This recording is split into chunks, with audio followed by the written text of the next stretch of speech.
Бірінші кеңес. Сүйікті сериалды өшіру. Бәлкім, Рамазан айының басында көгілдір экраннан бас тартуды жоспарлаған боларсыз. Егер ол жоспарыңызда болмаса, онда Рамазан айының соңғы күндері теледидар пультін алыстау жерге қойып қоюдың ең тиімді сәті. Екінші кеңес. Ғаламторды да өшіру. Қасиетті айдың 21 күні келгенше, бар уақытымызды ғаламтор парақшаларында өткізген дұрыс емес. Егер ғаламтордан бас тарта алмайтын болсаңыз, модеміңіз, тіпті ұялы телефоныңыз да пульттің жанынан орын тепсін. Үшінші кеңес.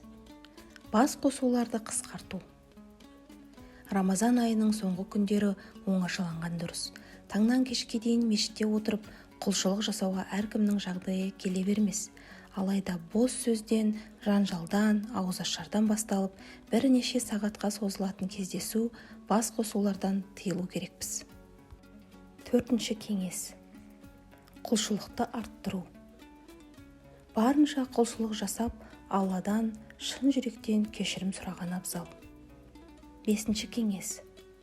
Үй шаруасын жеңілдету.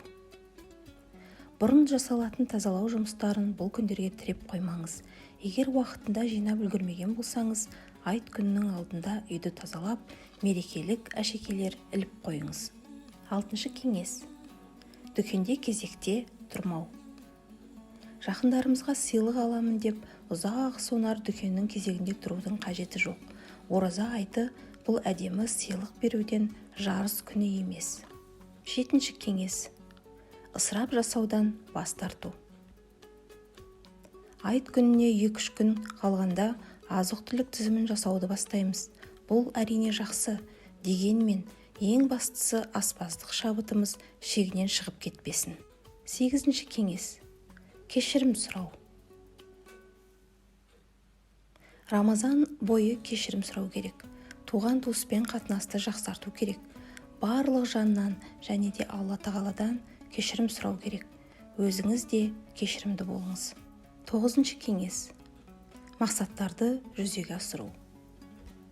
Рамазан айының басында мақсат қойдыңыз. Құран оқуды бастау, нәпіл намаздар оқу, ата-анаға хабарласу.